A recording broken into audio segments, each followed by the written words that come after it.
Assalamu alaikum, my dear students. I hope you're fine. If you remember, in our last class, we talked about parts of speech as, one important part of a grammatical, sentence study. I mentioned, in my last class that we now have entered two important, areas, grammatical sentence and effective sentence. And they are really, really important towards, making ourselves really, really, good for our, paragraph making and then, ultimately into discourse, development and all.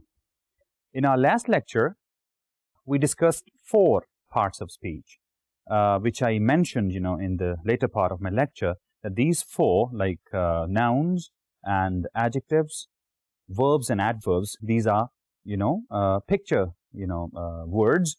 And remaining 4, which I named as function words, today we'll discuss them first of all, and then we'll move towards an important part of this lecture, understanding sentence. What sentence is actually, what are different clauses and all. Let's now once again count the 4 function words. Like number 1, they are pronouns. Number 2, prepositions. Number 3, determiners. And lastly, conjunctions. Let's start from first function word, which is what? Which is pronoun. Pronouns are what? Pronouns are words, which replace nouns in a sentence. When I say Imran, and in the second clause, if I need to use Imran again, I can use he for Imran. So he will be a pronoun for Imran. There are different types of pronouns.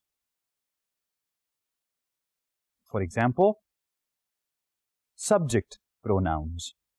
We call them subject pronouns. Why? Because they come at the place of a subject in a sentence. If you remember, in my last class, I talked about, the pattern of a sentence also. I mean, a structure pattern. Like you have a subject, you have verb, and then object. And I compare it with, Urdu patterns as subject first and then object and verb. The same thing, like I'm referring, once again to that. You have the first place in a sentence subject, second place is a verb, and third is an object traditionally. So pronoun which we use at subject place is called as subject pronoun.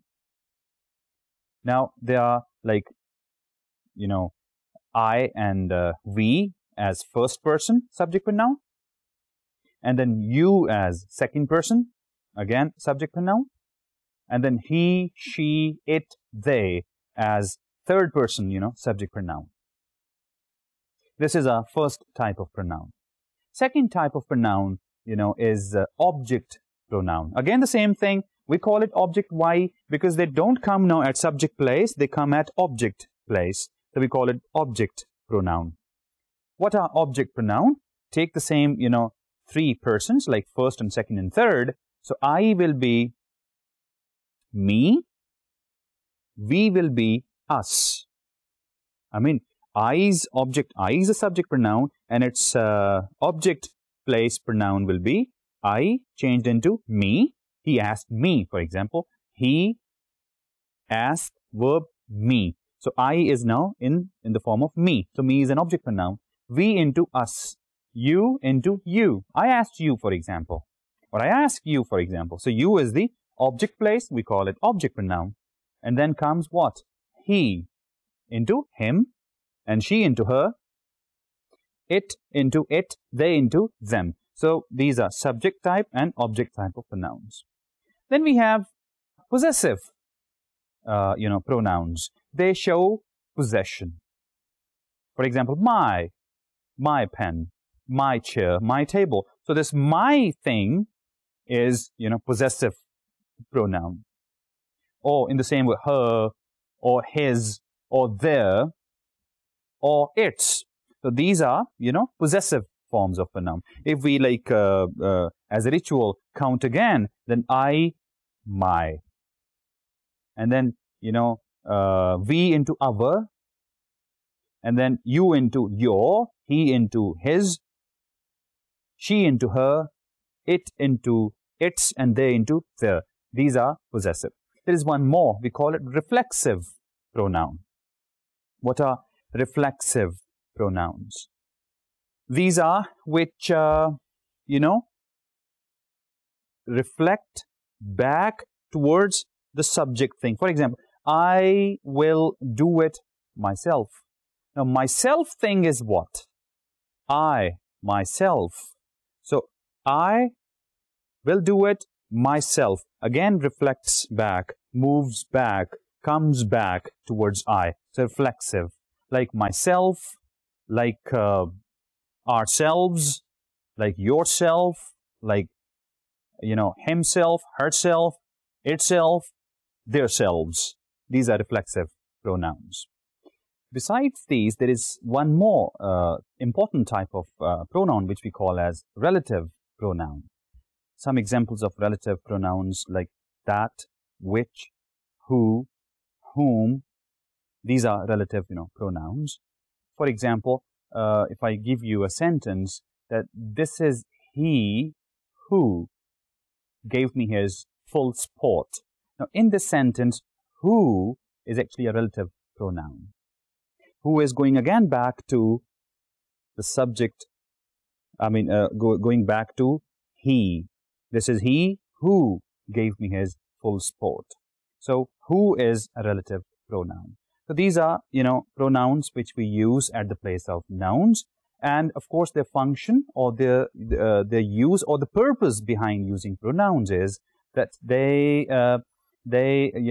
help you cutting down the repetition in your sentence, that every time, if you keep using nouns at every place in every sentence, so they give you sort of a variety, actually, at the place of, noun, you can use pronouns. This is how, like, a little like that monotony, like, you avoid or you remove, from your sentences.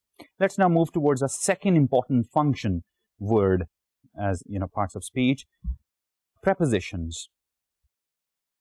Very briefly speaking, what are prepositions? Prepositions are directions of your verbs. Interesting definition. Well, prepositions are directions of your verbs. Well, verbs, of course, they have directions. We use, preposition with, and our direction becomes more specific, more, I would say, explicit in its functionality. For example, if I ask you that go, now this word go has no direction actually with it. Go where? Go downstairs, go upstairs, go out, So add one direction with it and meanings will be rather more concrete. If I say, please go out. No. Out is something which is direction of the verb go. So prepositions, there are different types of prepositions, like some three very, very common types, like in, on, at, They, of course, express time and positions both. So very, very carefully use these prepositions. The third function word, third important, parts of speech, that will be determiners. They are also called as articles as type of it. Like, in total, by type there are 2 and in total 3, a and an and the. Now, these are very important articles. What they do actually? They, from definite to indefinite, meanings they convey. For example, a chair and the chair. If you see the difference in these, when I say a chair, it's indefinite meaning. Well, a chair, there are 100 chairs. A chair, when I say the chair, it means I'm specific. Rather, let me put it this way. Look, I give you this example. Chair, C-H-A-I-R, chair. then a chair, then the chair. See the difference in these three. Chair, C-H-A-I. Chair is the concept in your mind. The concept in your mind, chair. If I use the word car, C-A-R, the concept in your mind, car, a car, the car. Or bone, B-O-N-E, bone. Bone, the concept in your mind, bone. The image in your mind of bone, and then a bone and the bone. So what you're doing actually, if you are coming down from the concept to generalization, then to its very specific form. So the chair may be the one out of all these 100. A chair means, just one, any chair, maybe. Chair without determiner is the concept. So be very careful when you use, when you talk about, nouns, you got to use appropriate determiner, article with that noun. If you don't use that, it means we are not talking about anything concrete. Rather, we are talking about the concept in our mind. Whereas when we are talking about cars and chairs, of course, always we are in a context of talking about my own car, talking about your car, or my chair, your chair. Now the concept thing, okay, fine. If you're talking with the concept, then don't use, but then make it general, then make it specific. So a and an is general, the is specific. A and an is indefinite, and the is definite. So that's actually the function of, articles, determiners. Okay, there is another, whenever you study these articles, people do talk about the difference between a and an, and the pronunciation of the. Some people say the and the, that, difference I should also to make it clear here. Of course, a and an, they go by the sound actually. If, words take this start with, let's say, the vowels, which are A, E, I, O, U, like, for example, egg, it will take an egg. If your words taking their start from consonant, consonant sound actually I'm talking about, then it will be, let's say the word is car, we cannot use an car, a car. Why? Because the first sound in a word car is k. K is a consonant sound, go by A. Egg, the first sound is actually vowel sound, so go by an egg.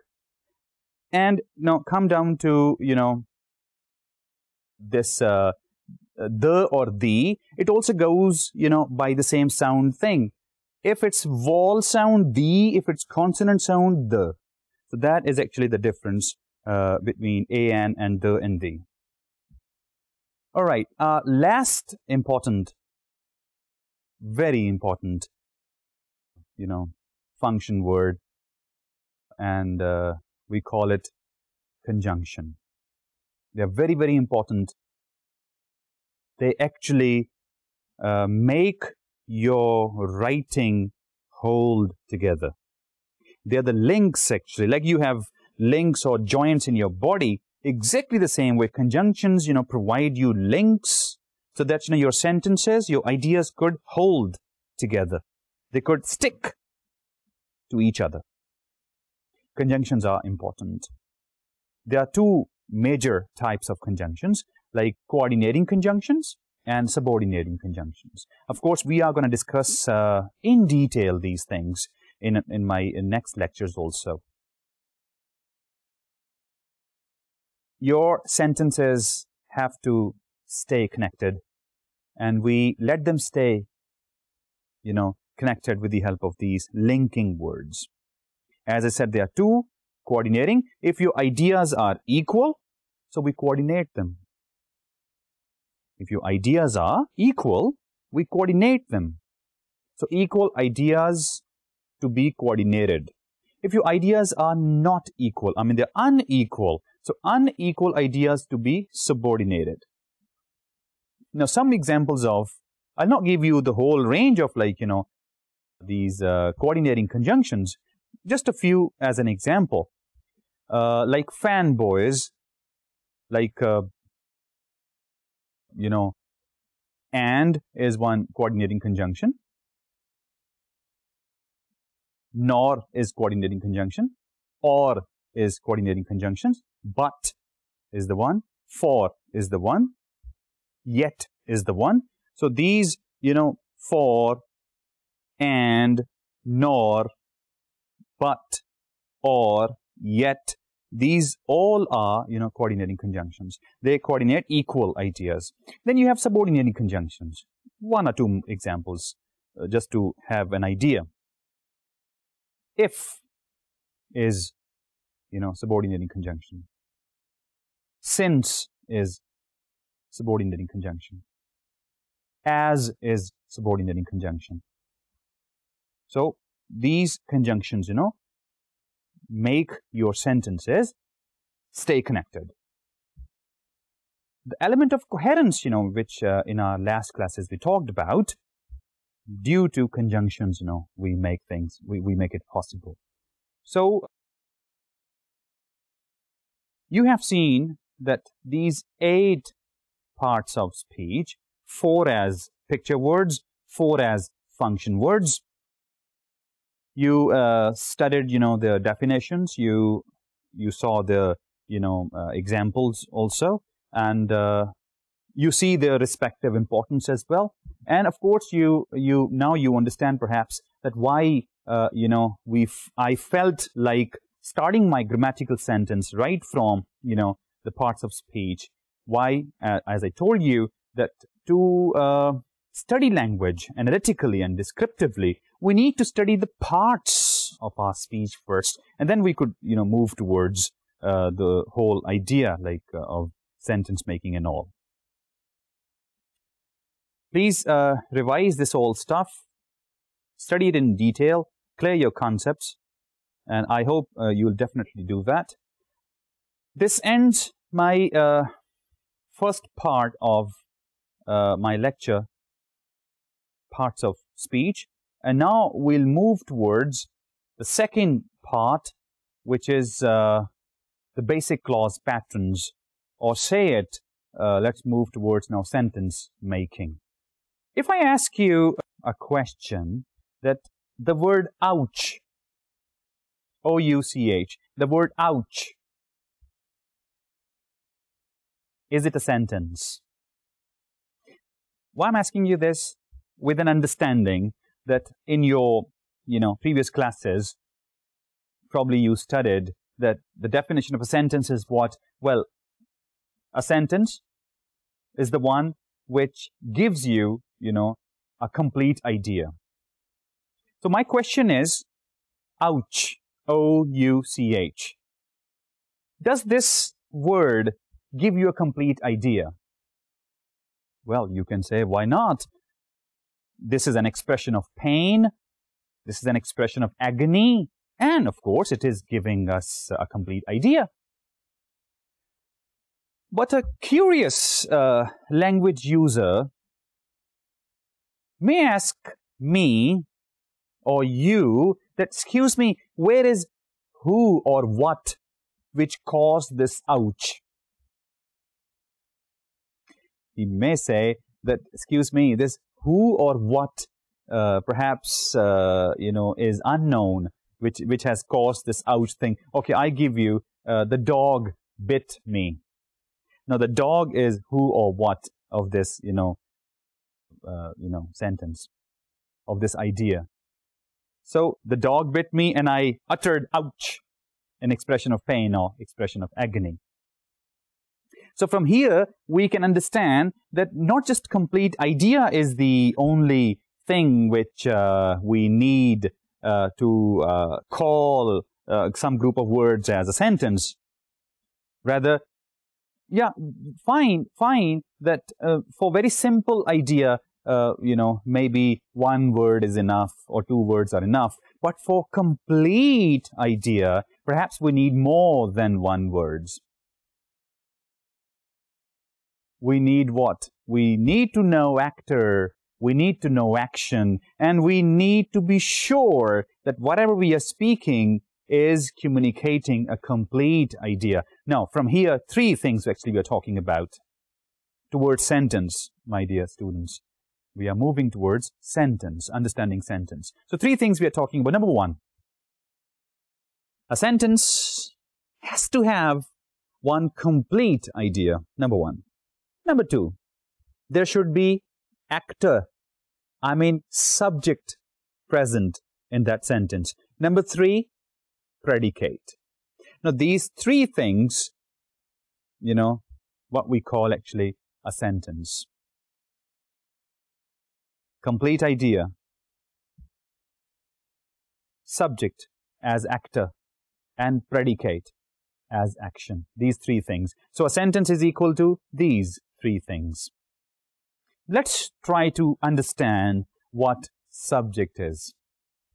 Well, subject can be, of course, as you know, it can be a noun or it can be a pronoun. In my last lecture, if you remember, we talked about the pattern, SVO. I'm referring to it, again and again because I have to tie up things. So, subject comes at first. It can be in the form of noun or it can be in the form of pronoun. But functionally speaking, a subject can be in the form of 6 different types. Subject is not just a noun or pronoun only, that Imran is a teacher or he is a teacher. There can be 6, types of subject. Or some people say it this way, that there are 6 ways of opening a sentence. Look here, when we say that noun is a subject or pronoun is a subject, what actually we're talking about? We are talking about the opening of a sentence, because opening is what subject is. Subject comes first, and that's what actually our opening is. So some, linguists say that, well, there are 6 ways of opening our sentence. What are those 6 ways? What are those 6 types of subject? Let's, discuss it one by one. Well, 2, of course, Number 1, subject is what? Subject is noun. Subject is pronoun. Let me count it for you first, then I'll, explain you in detail. Number 3, subject can be in the form of infinitive. Number 4, subject can be in the form of gerund. Number 5, subject can be in the form of compound. Call it compound subject. Or it can be in the form of noun clause. Now, let's take the idea of, typing and typist and all. If I say, Ali is a typist. Now, Ali is a typist. Ali is a noun. Subject is noun. He is a typist. Now, he is a subject. He is pronoun. Now, third one, which I said, infinitive sentence, to type letters is his job. No, to type is infinitive, actually. This is not noun. This is not pronoun. So, to type actually is infinitive. So, infinitive, you're starting your sentence from infinitive to type. Infinitive means actually to plus verb. That is infinitive. Fourth one, typing correctly or typing fast is his skill. Now, I'm starting now my sentence not from noun pronoun. Rather, I'm starting my sentence from gerund. Now, what is gerund actually? Gerund is verb plus ing taken as a noun. Like smoke, to smoke is a verb. I add ing with it, becomes smoking. So, verb plus ing taken as a noun. That is called gerund. So, typing, I'm not saying type, I'm saying typing. Typing, let's say fast or typing correctly, is his job. So, typing, now the subject is in the form of gerund, ing verb. I said compound, subject. Ali and Saira work together in the same office. So, Ali and Saira. Now, my subject is, composed of what? 2, nouns. So, that is compound, actually. Compound means, 2 together, compound. Or it can be in the form of, pronoun compound, actually. Like, he and she, work in the same office. So, he and she is compound pronoun, subject. So, subject can be in the form of, compound also.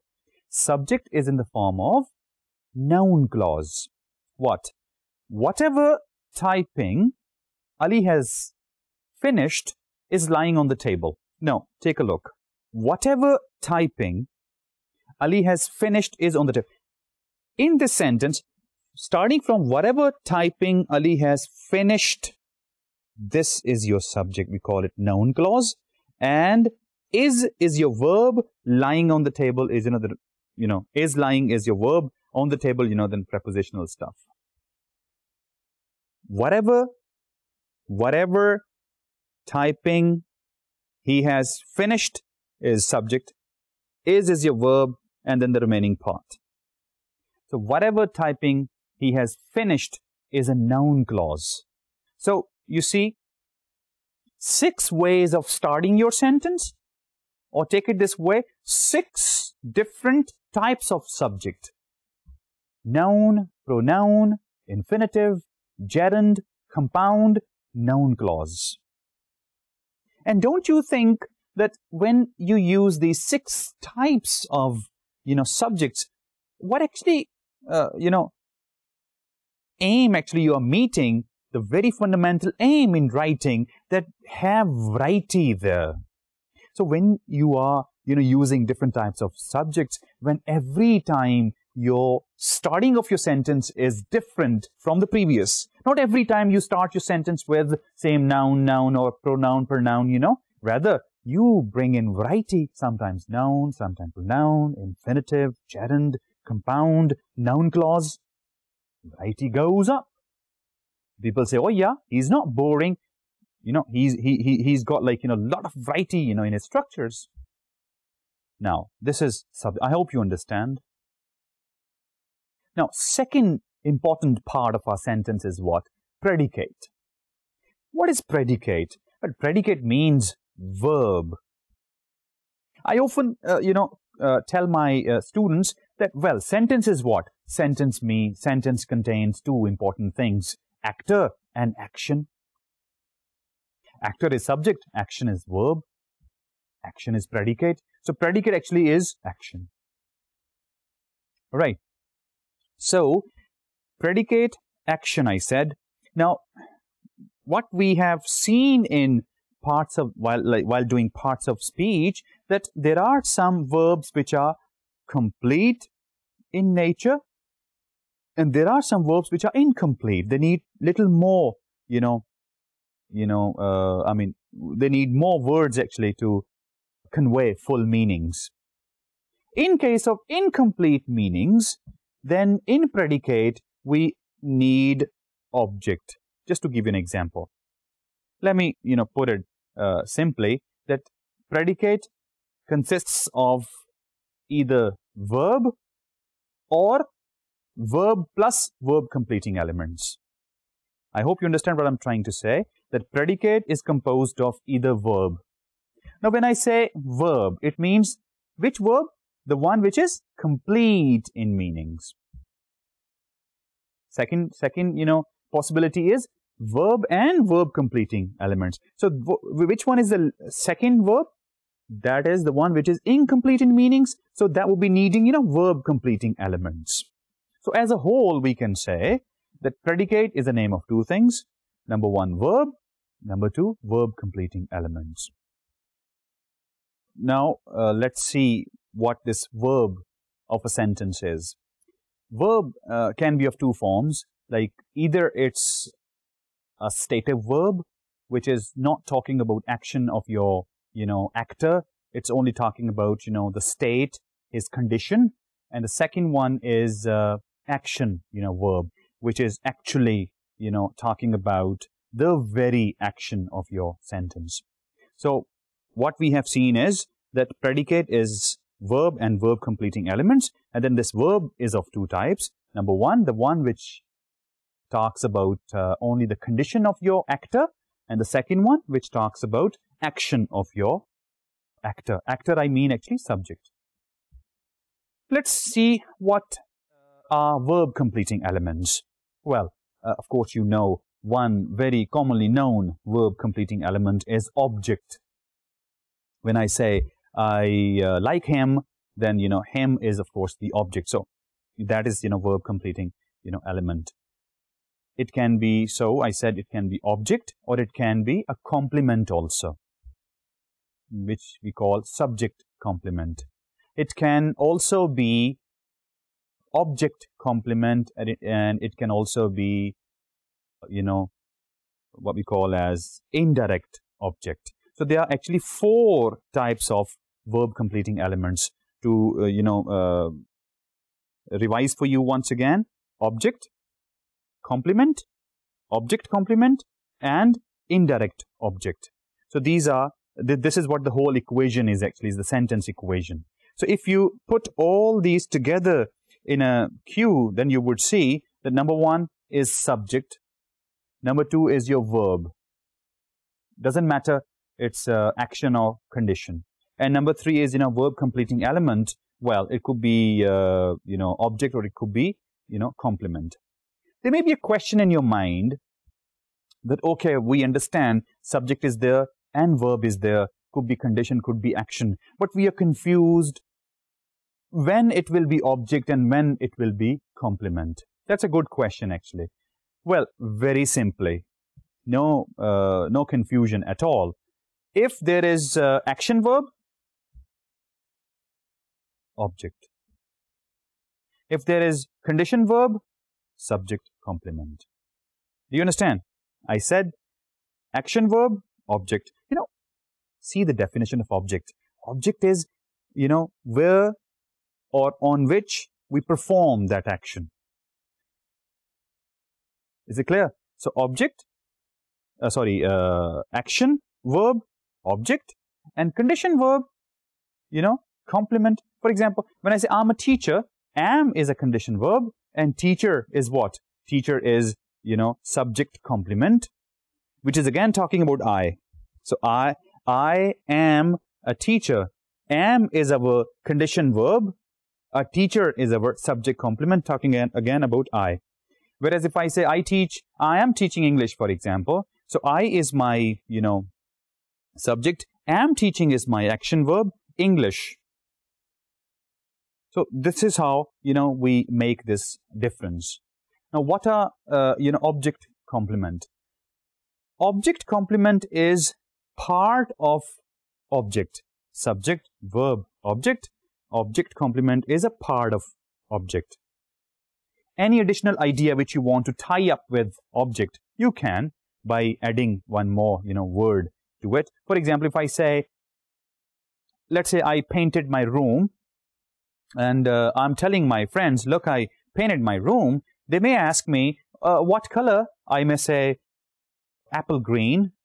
So why not I put my sentence this way? I painted my room. Look, I is subject, painted is verb, my room is object, okay? I can, at the same time, add one more word to it, color. Like, I painted my room apple green. Or it would be otherwise, I painted my room, which color? Apple green. That would be a whole conversation. I mean, to rather convey in more compact nature, I can say, I painted my room apple green. So this apple green is a part of your object. We call it object complement. And then I mentioned one more type of, verb completing elements. We call it indirect objects. If I say, fetch a glass of water. This is an imperative thing. Fetch a glass of water. You fetched me, and now I can rephrase my sentence this way, that she fetched a glass of water for me. This is how usually we make this sentence. She fetched a glass of water for me. If I, reconstruct my sentence by removing for me and bringing me after my verb like this way, she fetched a glass of water for me. Change it into, she fetched me a glass of water. Now, of course, she didn't fetch me actually. She fetched a glass of water, but it was for me. For me, I kicked out. Me, I put after the verb. She fetched me a glass of water. So this is me is an indirect object, and indirect object always comes between verb and direct object. Analyze this once again. It may be confusing. Analyze it again. She, subject, fetched, verb. A glass of water, object. For whom she brought? For me. Now, bring this me and put it after verb. She fetched me a glass of water. So, me is between verb and your object. So, this becomes indirect object. Sometimes, the situation can be funny. I mean, if I say, my mom fried, let's say, chopsy for my friends. And if I bring my friends inside the fry and the chopsy thing, the situation would be funny. But, of course, grammatically and structure-wise, sentence would be correct. Like, my mom fried my friends. Chopsy. Now, my mom fried my friends. I mean, here the comic thing is, in here, my mom fried chopsy, actually, not my friends. But the sentence goes this way, my mom fried my friends chopsy. So my friend actually is an indirect object, which comes between verb and the main object. So this is what actually the analysis of the, sentence skeleton is. To revise for you, recapitulate for you, sentence will be what? 3 things: complete idea, subject, and predicate. And subject, you have seen 6 different types of subject. And then predicate. Predicate is a name of verb and verb completing elements. And we have seen verbs can be of 2 types, just to understand, action verb or condition verb. And, this verb completing elements, they can be in the form of object, when verb is action, or complement, when verb is condition, and 2 more, object complement and indirect object. Object complement is very much part of our object, and indirect object actually is to avoid prepositional stuff, bringing the second object inside verb and the main object. This is how we frame it. And from here, I'll take you towards our 5 basic clause patterns. Indirectly, we have studied and learned them, but I just need to, recount for you. If you remember, in the rank scale, I said clauses, the difference in clause. We start from alphabet, we move towards words. From words, we go to phrases. From phrases, we go to clauses. And then from clauses onwards to sentence. Clause means, that one subject, okay, and one predicate. I mean to say one subject and one verb, full stop. This is what clause is. The minimum qualification, one subject and one verb. I mean to say the minimum thing, minimum, the minimal factor, I mean to say. Whereas sentence can be that one subject, one verb, and one more subject and one more verb, and one more subject and one more verb. What I'm trying to say is, a sentence can consist of either one clause or more than one clauses. So this actually I mean to say. Clause is always like, one subject, one. So let's talk about 5 basic, clauses which I discussed with you. And I'll name them by, what we call the abbreviations, like S for subject, V for verb, O for object, C for, complement, and object complement O and C, and indirect object as I for indirect, object for O, and direct object D for direct and O for object. So there are 5 clauses actually now from this study. I mean, and this is also kind of, summarizing what actually I have discussed with you. 5 basic clause patterns. Number 1, S plus V. Now you understand S plus V means subject plus verb. See? Only verb. No verb completing element. Now you understand this verb is the one which is complete in meanings. It doesn't need any more words as completing elements to come and convey. It is in itself complete. For example, the children laughed. The children subject, laughed. Laugh is a verb which is complete in meanings. The children laughed. Take one more example. Our noses grow. Now, grow is a word which is complete in meaning. It doesn't need any more word to convey or communicate full meaning. It's already in full. It's intransitive. It doesn't need more. So our noses grow or the children laughed. This is S plus V. Second pattern is what? S plus V plus C. S for subject, V for verb, C for complement.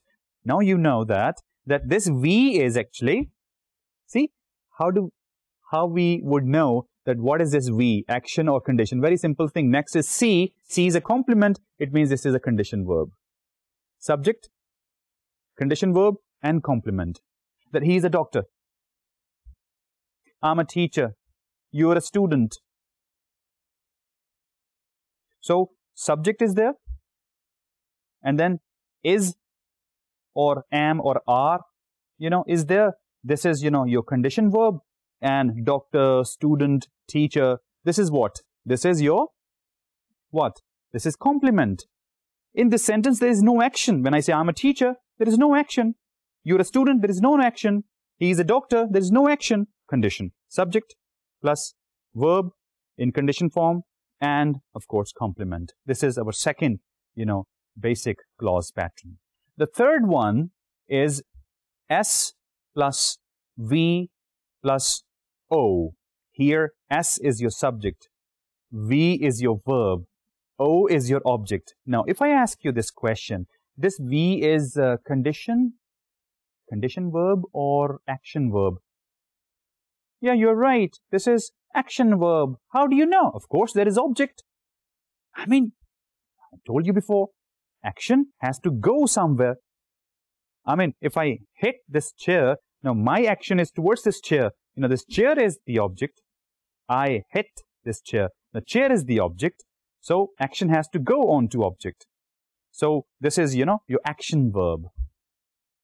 Subject is there. Verb is there. Action, hit. And the chair is there. That is your object. Let's move to our fourth basic clause pattern, which is S plus V plus O plus OC. What? Subject, verb, object, and object complement. I've told you before what is object complement. It is an additional word which you tag up with the actual object. Let me give you a sentence. Ali calls his mother a saint. Now, Ali calls his mother, Ali subject, call is verb, his mother object, a saint. Ali calls his mother saint. Ali calls his mother saint. The saint is object complement. Otherwise, the sentence could have been this way. Ali calls his mother. What he calls his mother? Saint. So, just to cut short things, to say rather in more compact form, Ali calls his mother saint. This is our fourth basic clause pattern. Let's go down to the fifth one, which is what? S plus V plus IO plus DO. It's the same thing, Subject first, verb second, and then comes indirect object and direct object. Actual is the direct object, but indirect object, it was out somewhere with preposition, We deleted preposition, bring that, object part inside and made this construction. Subject, verb, indirect object, and direct object. And the example, the same I gave you, that she fetched me a glass of water. This me actually is not my direct object because the fetch first is linked with a glass of water and then is linked with me. So, for example, I gifted my child a doll. So, I gifted, not my child is the actual object. I gifted doll actually to my child. So, just kicking two out, bringing child after the verb and before object. I gifted my child a doll. So, these are our 5 basic clause patterns. When I was saying that Urdu and English, patterns are different, English is SVO, and Urdu is SOV. In English, these are 5 clause patterns, 5 basic clause patterns. We also call them kernel. I mean, no matter how long your sentence is, let's say consisting of 100 words or 200 or 300 words, doesn't matter. We simply have to see what's the pattern of the sentence. And pattern will be 1 out of these 5. I mean, take any sentence. I ask you, find me the pattern of this sentence. It should be 1 out of these 5. English has 5 these basic clause patterns. And you might be wondering that how writers, write non-stop and go to, 100 and 200 word length. Very simple thing. They keep combining these patterns, with the help of what? With the help of same conjunctions and, other tools. And the sentence keeps on expanding. From simple, it goes to compound, and then complex, and multiple compound complex, and sentence goes up. But don't forget here that I'm not asking you or, telling you that, go for longer and longer. No. Of course, you got to stick to that point which, while talking about important, qualities of good writing, and there we talked about the sentence length and other important features of sentence, that average sentence length has to be 17 to 20 words. If your words reach 40, for example, masters say, cut it into 2. Why? Because you're not writing, of course, for yourself. You're writing for your readers. And they have some, limited,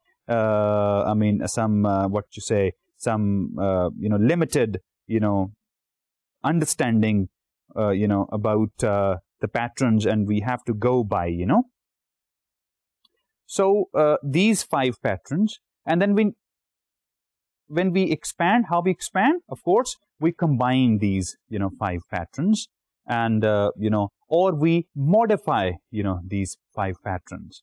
I'm saying we combine these patterns, or we modify these patterns. What does it mean? Combining, again, same thing, writing about, the types of sentences, combining these as compound, combining these as complex, combining these as compound complex. And what is modifying? This will be the second part after basic clause pattern. Modifying means, modifying subject of your pattern, modifying verb of your pattern, modifying object of your pattern. So what you're doing actually, you are adding more words to these patterns, and your sentence starts, expanding.